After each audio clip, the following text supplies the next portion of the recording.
A black man in scrubs driving through an upscale neighborhood at 2 a.m. To Officer Williams, it looked suspicious. To the hospital, it was their head of emergency surgery, coming back from saving 3 lives. Guess who had the badge? The digital clock on Dr. Marcus Thompson's dashboard glowed 2:17 a.m. as he turned his Honda Accord onto Maple Street. The numbers seemed to mock him, reminding him of the 14 grueling hours he had just spent in surgery at Metro General Hospital. His body ached, his eyes burned with exhaustion, but his heart carried the weight of satisfaction that only comes from saving lives. 3 lives, to be exact. A construction worker who had fallen from scaffolding, an elderly woman who had suffered a massive heart attack, and most memorably, 7-year-old Emma Rodriguez, who had been rushed in after a devastating car accident. Her parents had looked at him with desperate hope when he explained the surgery she needed, and now, hours later, she was stable and breathing on her own. Dr. Thompson adjusted his rearview mirror and caught a glimpse of his reflection. His scrubs were wrinkled and stained with the evidence of his work. His usually neat appearance was disheveled, his tie long since discarded in the surgical lounge. He looked exactly like what he was, an exhausted surgeon heading home after an impossibly long day. The neighborhood of Riverside Hills stretched out before him, a stark contrast to the fluorescent-lit chaos of the hospital. Here, perfectly manicured lawns bordered pristine sidewalks. Luxury vehicles sat in driveways like sleeping giants. Street lights cast warm pools of yellow light every 50 feet, creating an almost suburban paradise. It was the kind of neighborhood where a black man driving slowly at 2 a.m. might attract unwanted attention. 3 blocks away, Officer Kyle Williams was finishing his patrol of the same area. At 34, Williams had been with the force for 11 years, the last 3 spent patrolling the affluent Riverside Hills district. He prided himself on his observational skills and his ability to spot when something didn't fit the neighborhood's usual pattern. Williams adjusted his patrol car's position at the intersection of Maple and Oak, positioning himself to observe traffic from multiple directions. The area was typically quiet at this hour, with most residents safely tucked away in their expensive homes. When headlights appeared in his peripheral vision, moving slower than normal through the residential streets, his instincts immediately sharpened. The Honda Accord that passed his position caught his attention for several reasons. First, it was an older model, not the typical luxury vehicle he was accustomed to seeing in this neighborhood.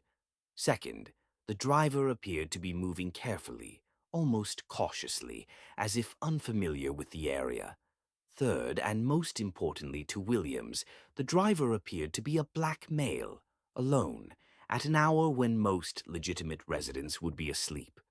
Williams pulled out behind the Honda, maintaining a distance of about 50 feet. He observed the vehicle's movement, noting that it stayed within the speed limit and used proper turn signals. The driver wasn't exhibiting obviously erratic behavior, but something about the situation felt wrong to Williams. His radio crackled softly in the background, but the dispatcher's voice was handling calls from other parts of the city.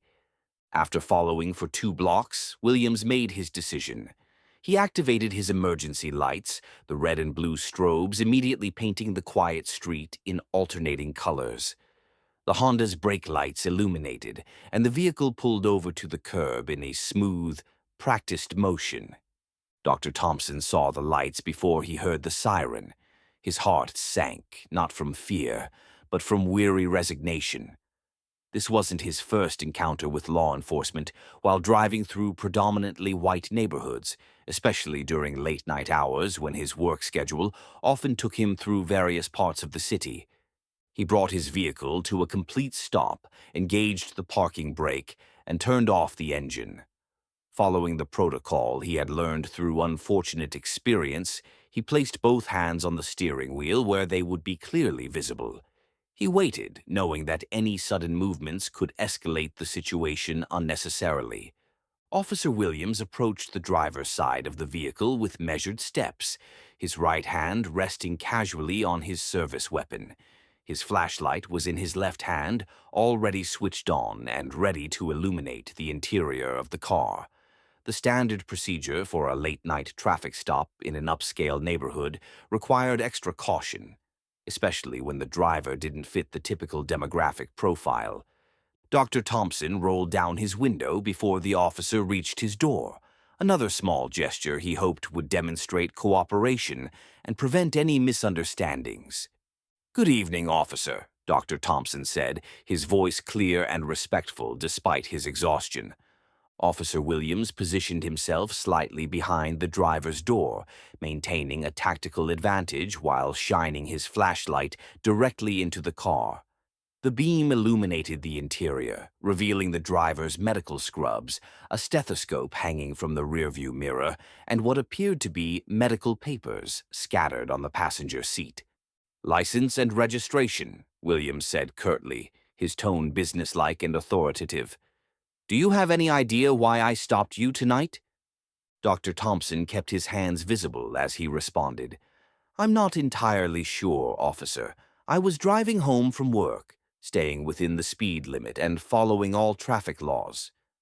Williams studied the man's appearance more carefully. The scrubs looked authentic enough, but in his experience, hospital uniforms could be purchased online or stolen from medical facilities. The driver's demeanor was calm, perhaps too calm for someone being stopped by police at 2 a.m. This composure could indicate either innocence or the practiced behavior of someone experienced in dealing with law enforcement. "Work, you say?" Williams asked, his flashlight beam moving from the driver's face to scan the interior of the vehicle more thoroughly. "What kind of work has you driving through this neighborhood at 2 in the morning?" Dr. Thompson reached slowly toward his glove compartment, telegraphing his movements clearly. "I'm reaching for my registration and insurance cards, officer. I'm a surgeon at Metro General Hospital. I just completed a 14-hour shift in the operating room." "Hold on there," Williams said sharply, his hand moving closer to his weapon. "Keep your hands where I can see them. I'll tell you when to reach for your documents." Dr. Thompson immediately placed his hands back on the steering wheel. "Of course, officer. I apologize. I was simply trying to provide the documents you requested."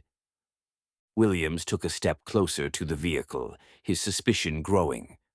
"A surgeon, you say? That's interesting. What's your name?" "Dr. Marcus Thompson. I'm the head of emergency surgery at Metro General Hospital." Officer Williams let out a short, skeptical laugh. "Head of surgery? Really? You know what strikes me as odd, Doctor Thompson? Those scrubs look like they've seen better days.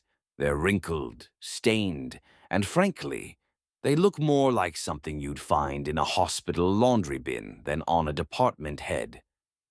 Dr. Thompson felt a familiar tightness in his chest, the same feeling he experienced whenever his professional credibility was questioned based on assumptions about his appearance or race.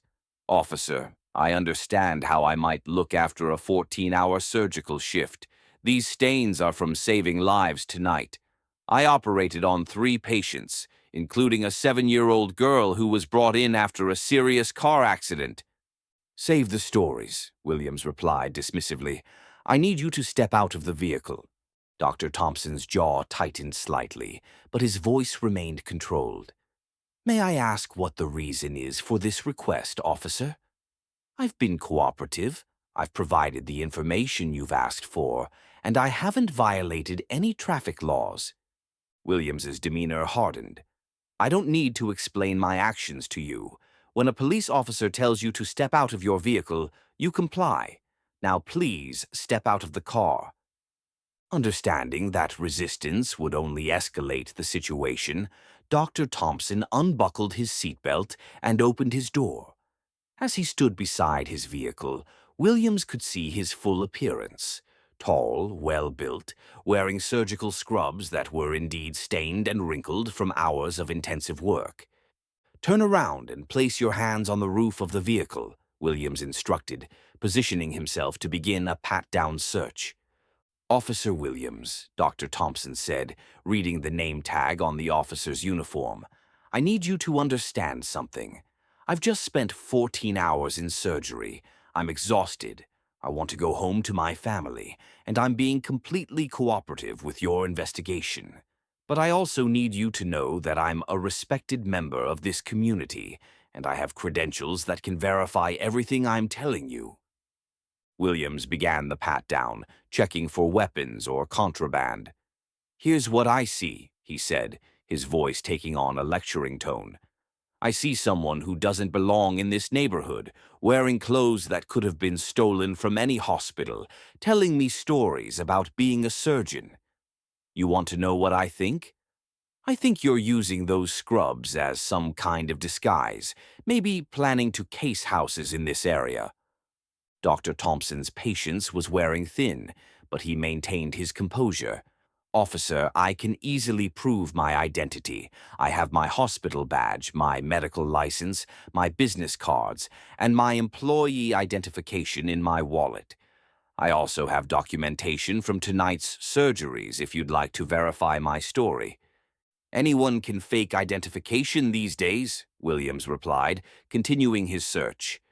The internet has made it easier than ever to create convincing fake documents. As Williams completed the pat-down, Dr. Thompson's cell phone began ringing. The ringtone was distinctive and urgent, the specialized tone he had programmed for calls from the hospital's emergency line. It was a sound that meant someone's life might be in immediate danger. That's the hospital calling, Dr. Thompson said, turning his head slightly toward Williams. They only use that line for critical emergencies. Someone might need emergency surgery. Williams stepped back from the vehicle, his hand still resting on his service weapon. You're not answering any phone calls during this traffic stop. Keep your hands where I can see them. The phone continued ringing for several more seconds before going to voicemail. Dr. Thompson closed his eyes briefly, hoping that whatever emergency had prompted the call wasn't life-threatening. Officer, Dr. Thompson said, his voice carrying a note of urgency. I understand your caution, but if the hospital is trying to reach me, it means there's a patient who needs immediate medical attention. People could die while you're investigating whether or not I'm actually a doctor. Williams remained unmoved. Nice try with the dramatic appeal, but I've heard every sob story in the book. You'll have to do better than that. The phone started ringing again. This time it rang longer, with the persistent urgency that hospital staff used when they were trying to reach a surgeon for a genuine emergency. The sound seemed to echo off the quiet residential street, creating an almost surreal contrast to the peaceful suburban setting. Please, officer, Dr. Thompson said, his voice carrying genuine concern. At least let me see who's calling. If it's not the hospital, I'll hang up immediately. Absolutely not, Williams replied firmly.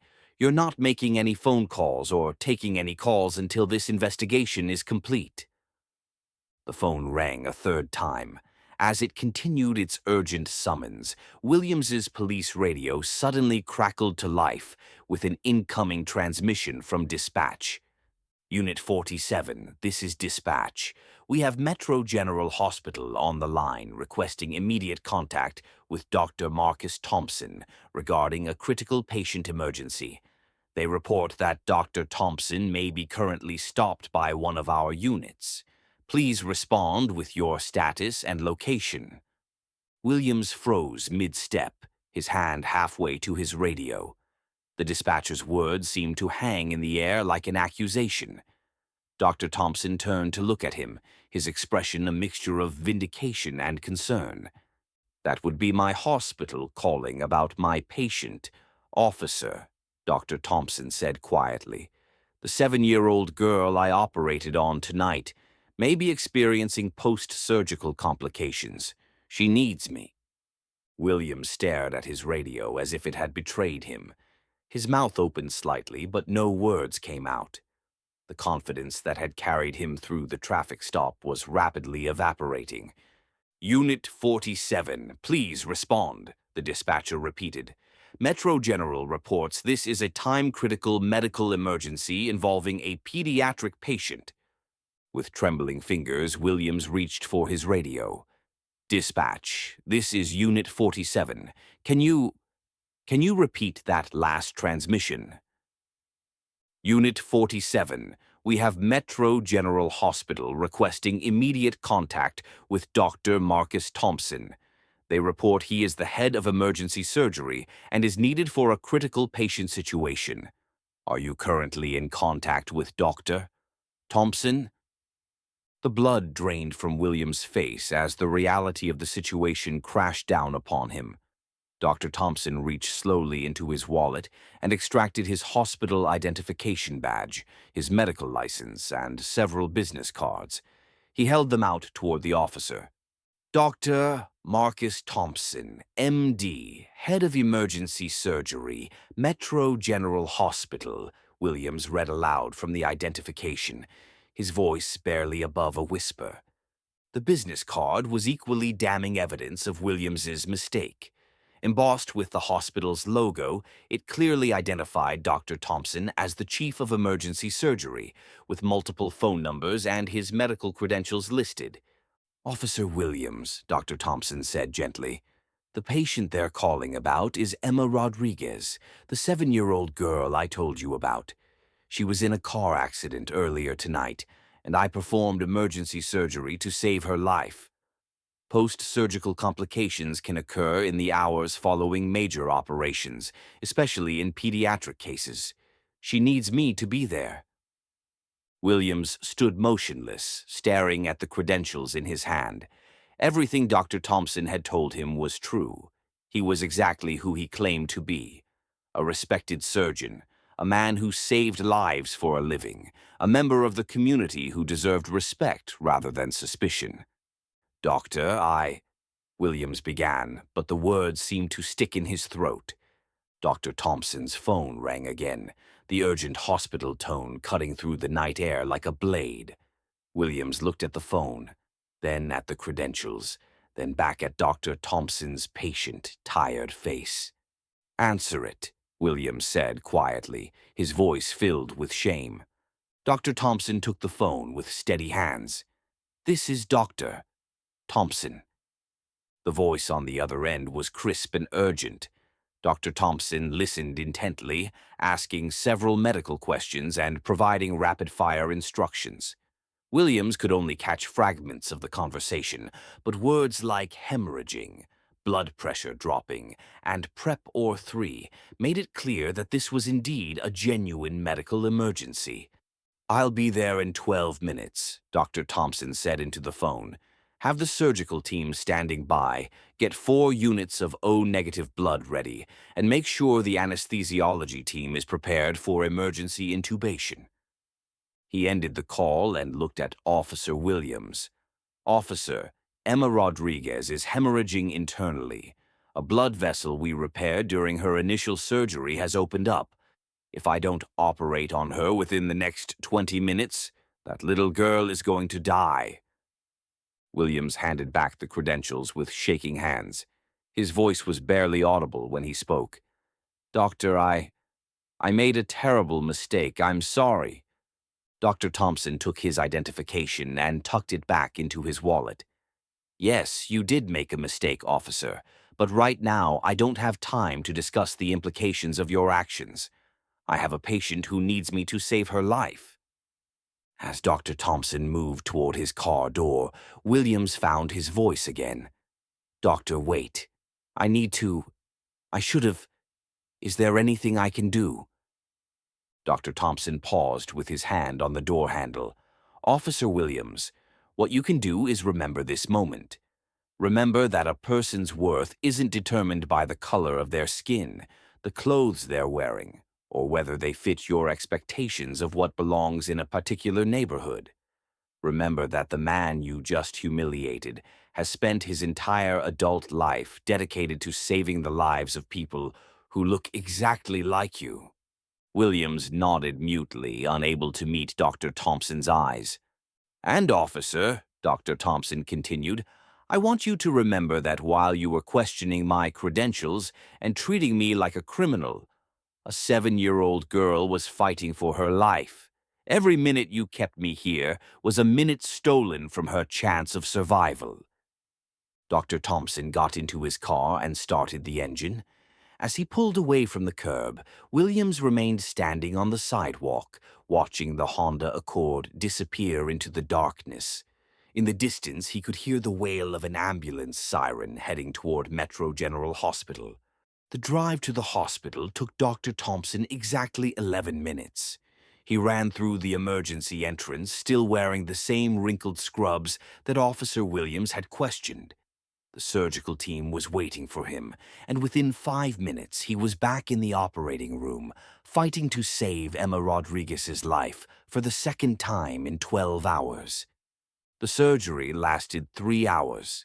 Dr. Thompson worked with the precision and focus that had made him one of the most respected surgeons in the city, repairing the damaged blood vessel and stopping the internal hemorrhaging that threatened to end a young life. When he finally emerged from the operating room, Emma was stable, her vital signs strong. As dawn broke over the city, Dr. Thompson sat in the hospital cafeteria, finally allowing himself to feel the exhaustion that had been building for nearly 18 hours. His phone buzzed with a text message from Emma's parents. "Thank you for saving our daughter's life. We can never repay you." Officer Williams didn't sleep that night. He sat in his patrol car, parked outside the police station, staring at the newspaper he had picked up from a convenience store. The morning edition carried a story about Dr. Thompson on the front page. "Local surgeon saves child's life in emergency surgery. Second operation in 12 hours prevents tragedy." The article described Dr. Thompson as one of the city's most skilled emergency surgeons and detailed his impressive medical credentials, his years of service to the community, and his dedication to saving lives regardless of the time of day or personal cost. The photograph accompanying the article showed him in clean surgical scrubs, smiling confidently in the hospital's main lobby. Williams drove to the hospital later that morning. He found Dr. Thompson in the surgical wing, reviewing patient charts and preparing for another day of saving lives. The doctor looked up as Williams approached, his expression neutral but not hostile. "Officer Williams," Dr. Thompson said simply. "Doctor, I came to apologize," Williams said, removing his police cap. "What I did last night was wrong. I let my assumptions cloud my judgment, and I treated you with disrespect that you didn't deserve." Dr. Thompson set down his charts and looked directly at Williams. "Officer, your apology is noted, but I need you to understand something. This isn't just about one bad traffic stop. This is about a pattern of thinking that puts people like me in danger every day. When you see a black man and immediately assume he doesn't belong, you're not just making a mistake. You're perpetuating a system that devalues human life." Williams nodded, his face flushed with shame. "You're right, Doctor. I know that now." "Do you?" Dr. Thompson asked. "Because last night, while you were questioning whether I belonged in that neighborhood, I was supposed to be resting after saving 3 lives. Instead, I was proving my humanity to someone who should have treated me with basic respect from the beginning." "What can I do to make this right?" Williams asked. Dr. Thompson was quiet for a moment, then reached into his pocket and pulled out a business card. "Officer Williams, I want you to take this card. On the back, I'm going to write the name and room number of Emma Rodriguez, the 7-year-old girl whose surgery you delayed last night. I want you to go visit her and her family. I want you to look into the eyes of that little girl and understand exactly what was at stake while you were treating me like a criminal." Williams took the card with trembling hands. Dr. Thompson wrote carefully on the back, then handed it back to the officer. "And officer," Dr. Thompson continued, "I want you to think about this. What if Emma had died because of those extra minutes you kept me from reaching her? What if your assumptions about who I was and what I was doing had cost that little girl her life? Could you have lived with that? Williams looked down at the card, unable to speak. Every day, Dr. Thompson said, I put on these scrubs and I save lives. I operate on police officers, construction workers, teachers, children, anyone who needs my help. I don't ask about their race, their politics, or whether they would treat someone like me with respect. I just save their lives. That's what it means to serve your community, officer. I hope you'll remember that the next time you decide whether someone belongs somewhere. 3 weeks later, Officer Williams submitted a formal request to his department for comprehensive bias training for all patrol officers. He also volunteered to participate in a community outreach program designed to improve relations between law enforcement and minority communities. Emma Rodriguez made a full recovery and was released from the hospital 5 days later. Her parents sent Dr. Thompson a hand-drawn picture from Emma, showing her playing soccer again, something the doctor said might never be possible after her injuries. And Dr. Thompson continued to drive through Riverside Hills at all hours of the night, saving lives and serving his community, knowing that respect and dignity shouldn't have to be earned. They should be given freely to every human being, regardless of the color of their skin or the assumptions others might make about where they belong.